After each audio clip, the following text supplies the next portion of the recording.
Sergeant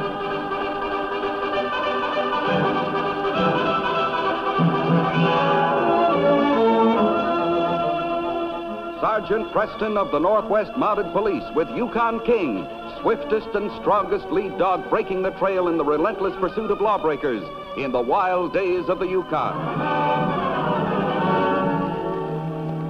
Back to the days of the gold rush as Sergeant Preston with his wonder dog Yukon King meets the challenge of the Yukon. This is the Yukon, the territory patrolled by Sergeant Preston. A territory where, in spite of the wildness of the country, men occasionally had time for the finer things of life, for romance, for marriage. The town of Minto, 150 miles southeast of Dawson, a prosperous mining community on the gold-rich Lewis River. In high spirits, Sergeant Preston hurried toward Minto to attend the wedding there of a brother officer. Preston was grateful for the fine weather and fast trail, because as best man, he wished to arrive in ample time before the ceremony.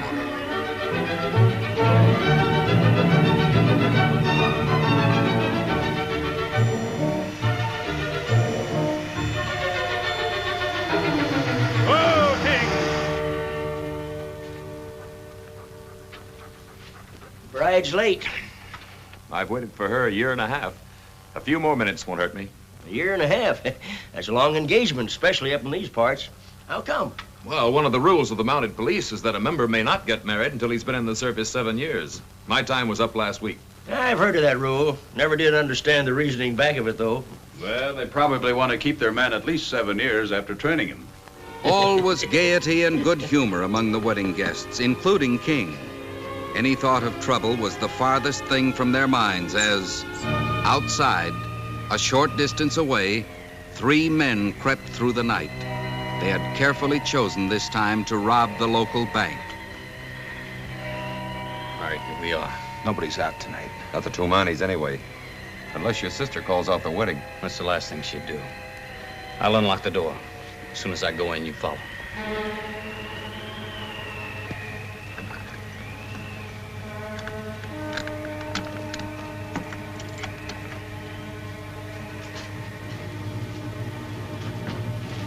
Well, so far, so good. You're doing a slick job, kid. Are you sure you won't be suspected? Well, I'm supposed to be in Dawson. Everyone thinks you fellas left town yesterday. What could go wrong? Well, they might figure it's an inside job when that safe's opened by the combination. Why would they suspect me? I don't work here anymore. Yeah. Come on, let's open it up.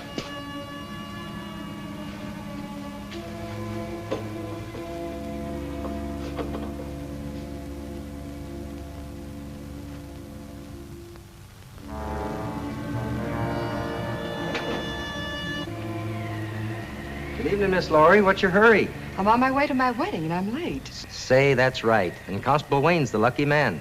All the best. Thank you, Mr. Sims.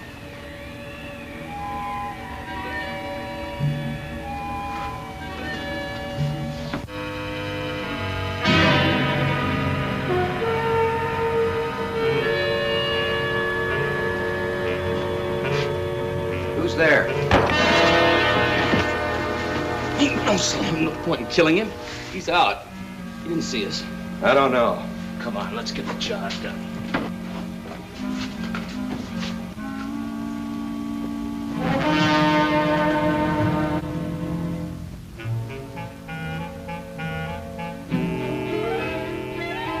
Sit down, Lee. You're going to wear yourself out walking back and forth like that.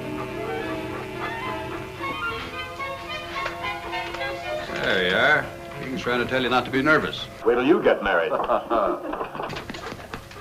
Laurie! Lee, honey. No, children. None of that before the ceremony. Bad luck, you know. Sorry I'm late, darling. I was waiting for Ross. I'd hoped he'd come back from Dawson in time for the wedding. But he sent word he couldn't make it, some important business deal. Oh, never mind. We'll see him when we go to Dawson on our honeymoon. You mean we are going? Yes. Sergeant Preston's arranged everything. He's going to take over here for me until we get back. I hope you'll both be very happy, Laurie. Thank you. Oh, Lee, darling. Now, shall we get on with the ceremony? Well, where does the best man stand? Well, now to begin with, you don't belong on that side. You belong over here. And then you belong on the other side. No, wait a Right minute. then you must put your Martha, hands together like... dear, please. Oh. Now, if you'll permit me, I always like to say a few words to the young couple before the ceremony.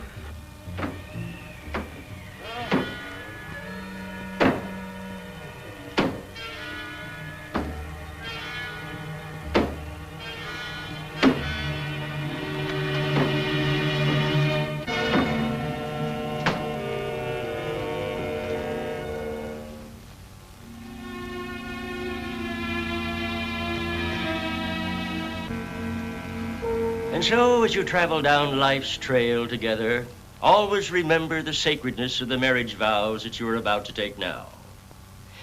Well, that concludes my little message. I hope you will receive it in the same spirit with which it is proffered.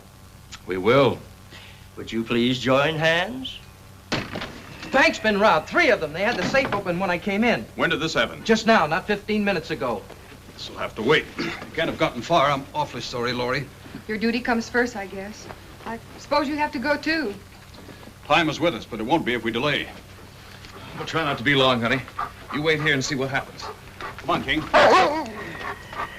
Sergeant, Yes. I didn't want to say anything in there in front of Laurie, that is, but one of the 3 robbers was Ross Holliday, Laurie's brother. What's that? It's a fact, Lee. One of the robbers was Ross Holliday. I heard him. I know his voice as well as I know yours. He used to work in the bank. But that can't be. He's in Dawson. You heard her, Sergeant. Yes, I heard her. You don't believe her? It isn't a question of believing her, Lee. It's her brother. Well, frankly, it wouldn't surprise me. Ross got into trouble here about 6 months ago, gambling. That's why he had to leave the bank. Laurie's worried about him. She's always after me, trying to reform him. Well, perhaps you better walk her home, Lee. Think I ought to tell her? Somebody should. Of course. I'll be at the bank looking around. Come on, King. The safe door was opened by combination. Oh, we know it was an inside job. Yet the robbers were unfamiliar with the contents. Now, come on, old fellow. This is where you come in. Try to get the scent. You get it? This is the man we're tracking, King. Let's go.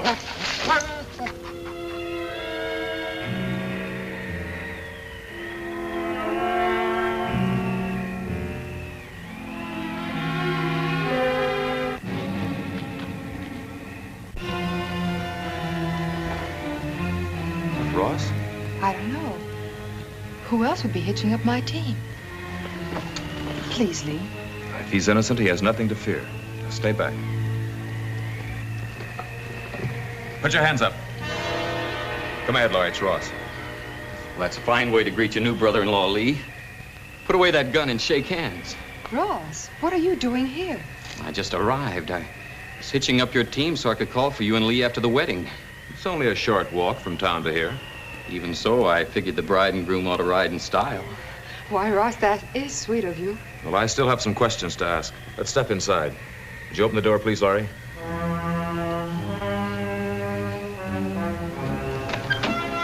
Now, keep him up, Ross.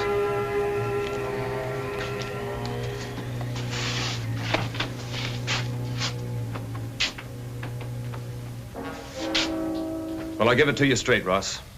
The cashier at the bank recognized you as one of the robbers. Robbers? What robbers? The bank's been robbed. I just got in. Well, look, if you think I robbed anything, why don't you search me? Search a sled any place you want. I don't even have a gun, let alone a sack of stolen money. Mr. Sims might have been mistaken, you know, Lee. To identify a man by his voice, that's rather flimsy. If Ross is innocent, he won't mind coming back to the station and telling his story to the sergeant. Of course not. Be happy to. I hope this robbery didn't mess things up too much for you two. It did. Come on, let's go. Be back in no time, sis. I'm sure everything will be all right. I'll be back. Take his gun, Laurie. No, Ross. I'll have to kill him unless you take his gun. Don't listen to him. Hurry! I didn't want to do it like this, Laurie, but I'm desperate. I didn't want to go through with that robbery either, but I had to. I needed the money. Bad gambling debts. This was the only way I could pay them off. It'll be a lot worse for you when you're caught, Ross. I don't intend to be caught. All I want's a chance to get over that border and start fresh. You could give me that chance now, Lee. Nobody would be the wiser. He's right, darling. You could let him go and nobody would know about it. You would ask me to do that? After all, Lee, he is my brother. But he's guilty. He admits it. It wouldn't look good for a Mountie to have a convicted robber in the family, would it now? If I have to leave and take your gun, Lee, the sergeant's going to think you may have been careless on purpose. But if he doesn't know anything about it, well, it'll be a lot easier on both of us.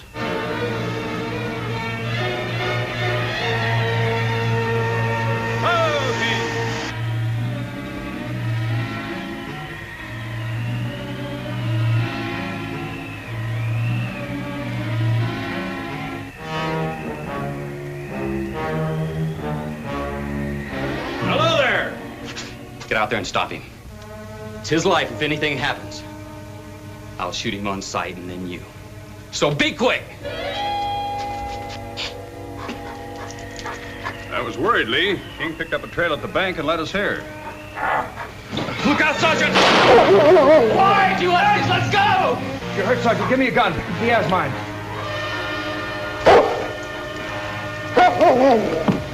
Don't kill him, Lee. Don't. He's my brother.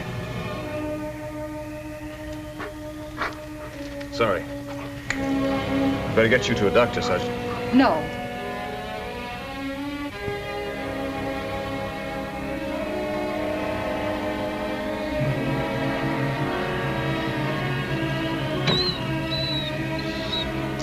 It's all right, King. Lee, darling. Laurie, please leave me alone. I've had about as much as I can take for one day. Now, go back in the house before you catch cold. Let's go, Sergeant. On you, Huskies!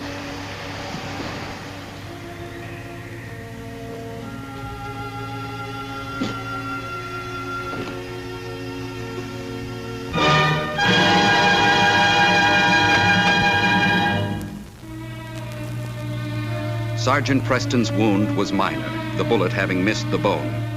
After cauterizing and dressing the wound, the doctor left, advising Preston to rest. But the sergeant's own condition was his least concern. Constable Wayne's career was at stake, and to a man like Lee Wayne, his career was the same as his life. Well, now you know me for what I am, Sergeant. A man who falls apart under pressure. How often has this happened before, Lee? This so-called falling apart? It's the first time, but it'll be the last. I'm resigning from the force. You really want to resign? Of course not. Then don't. Perhaps I'll be forced to when they read your report at headquarters. My report couldn't suggest you guilty of anything more than carelessness. No, I wavered in my duty. The fact is, I could have shot Ross, but I didn't. Laurie grabbed your arm and spoiled your aim. I saw her do it. No, there's no use making excuses for me, Sergeant. We're policemen, Lee. And we're human like everyone else. We can love, hate, be happy or sad. Sooner or later, we all face this crisis. 20-year men as well as a rookie. Who's to judge a man when he faces the choice between his duty and bringing tragedy to someone he loves? Unless a man is true to himself, Lee, as well as his duty, he also may not be true to his own wife. Do you understand what I'm trying to say? I think I do. And you're giving me another chance to prove myself. Is that it? Well, if you want to call it that. What do I do? Help me find this criminal and bring him back. The great dog King picked up Ross Halliday's trail, and the two lawmen followed it well into the next day and made good time. Ross was obviously heading for the Alaskan border. Though they weren't aware of it, luck was with them. Ross Halliday had some unfinished business to clear up before he crossed the border.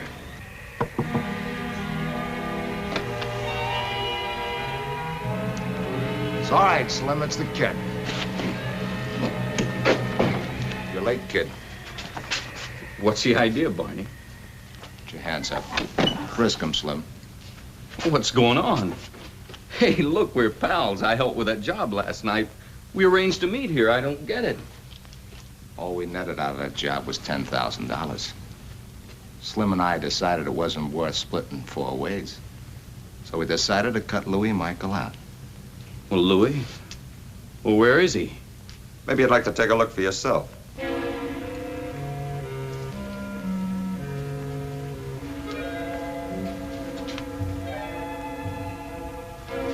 It's dead.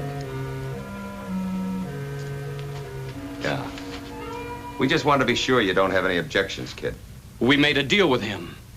Provisions, fresh dogs. This place to hide out in as long as we want. You know something, Barney?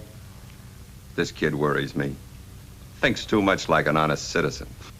You think too much like a killer. You'd have brained that cashier if I hadn't stopped you. Dead man tell no tales, Ross. If you're unhappy about it, maybe we can fix it so you can join Louis Michael in the kitchen. Maybe I'll have to do it anyway. Take a look at that, Barney. Enfield 38.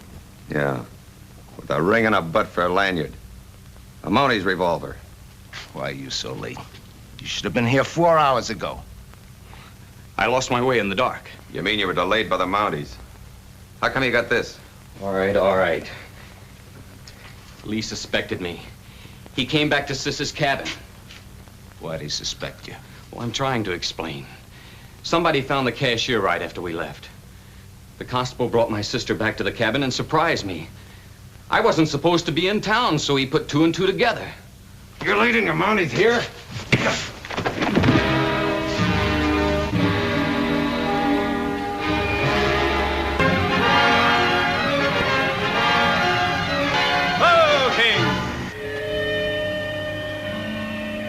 It's Louis Michael's Roadhouse, and he has guests. That's Laurie's team. Ross is either there, he's swapped teams and's gone on. Well, you wait here. I'll find out. No, Lee. I'm not that helpless. This is my job, Sergeant. I'd like to take him alone. That's what I wanted to hear you say. From now on, you'll be all right. I'll cut through the woods and cover the back of the roadhouse, just in case he tries to give you the slip. All right.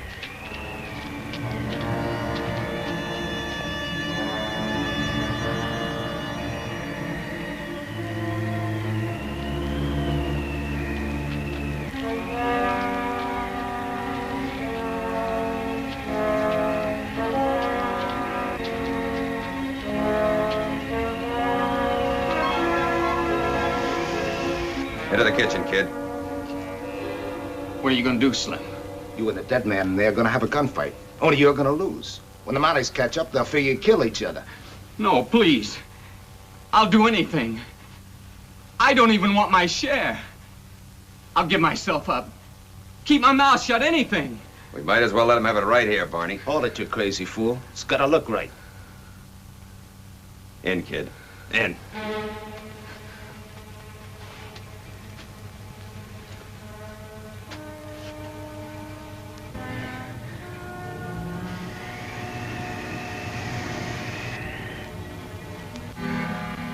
All right. Go ahead and shoot. Go on, see what it gets you.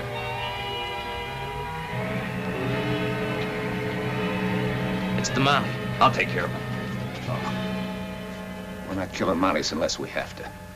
I got a better idea. You're gonna be lucky, kid. You're gonna get a chance to live. But you better listen good. Mountie must have followed you here, not us. All you have to do is make them welcome. Give yourself up. But you say one word about us. Give them any sort of a tip-off.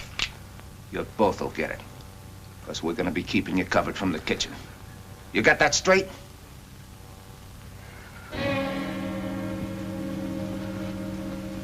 Now remember.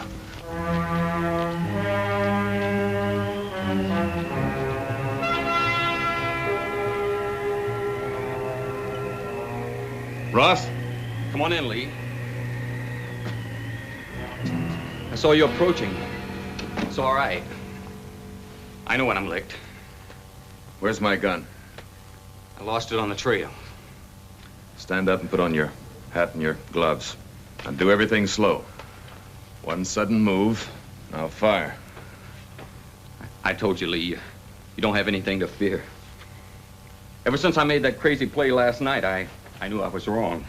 Laurie's the one who's been hurt the most. You can undo part of the damage by telling me where the other thieves are and the money. I'll confess everything before a witness. That's why I'm coming back with you now, Lee, and take my medicine. As an extra precaution, Preston stationed King at the edge of the woods to stop any of the crooks in case they should get by him and Lee. Then he moved toward the roadhouse to cover the young Mountie. I'm sorry about this, Ross, but I can't afford to make another mistake. Sure, Lee, sure. Come on, let's get out of here. I'm anxious to get it over with. Just a minute, Ross. Where's the man who runs this roadhouse? He's away. I found a note from him saying for any customers to help themselves and leave the money. Trusting guy, Louis Michael. Stay where you are, Ross. I just want to make sure. Lee, don't go in there. What is this? Who's in there? Please, Lee, believe me, it's nothing. Come on, let's get out of here. Go up to that doorway, Ross. Pull back the curtain and step aside.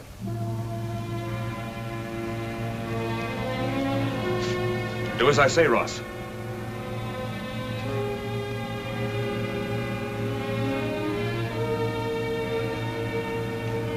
See it? It's nothing. Let's go in.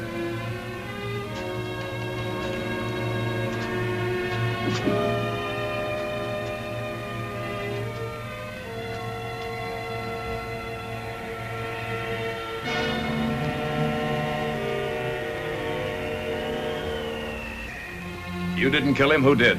They made me trick you, Lee. They killed Louis Michael. They were gonna kill me and you too.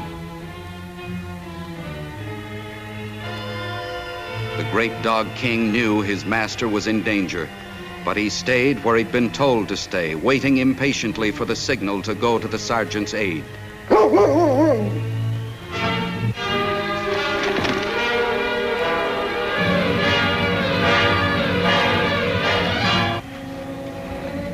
Not a sound, Mountie, or you'll die right now.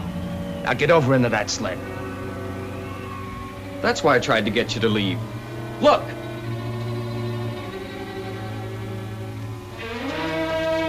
No, Lee, no, they'll kill you! Get out of my way! Then I'll go first! Stay where you are, you haven't a chance!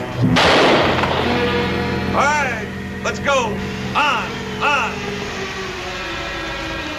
Command or no, King had seen his master hit and ran to help him.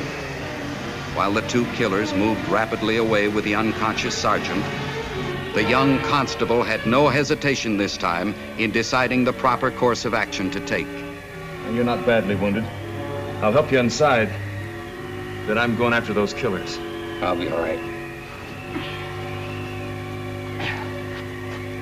The great dog seemed to know what to do. He ran through the woods, shortcutting to a point ahead of the trail.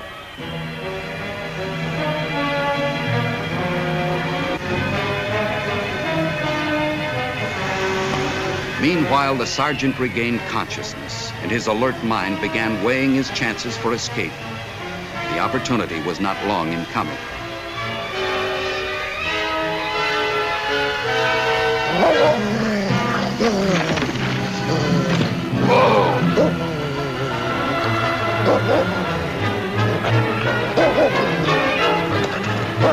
Hey! There we are. Back, Craig, back!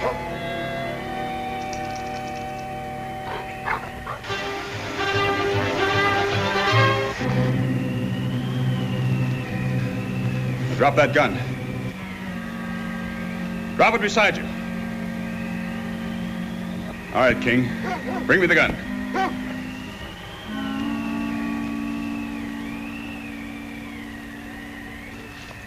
Good boy.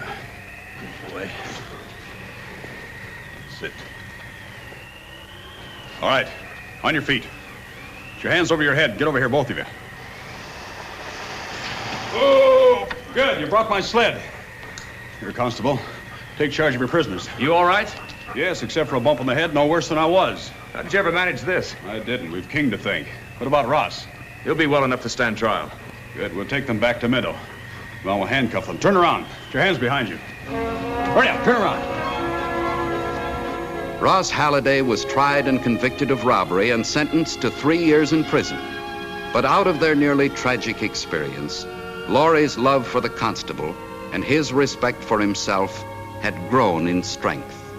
I now pronounce you man and wife. Well, King, aside from kissing the bride, I'd say this case was closed.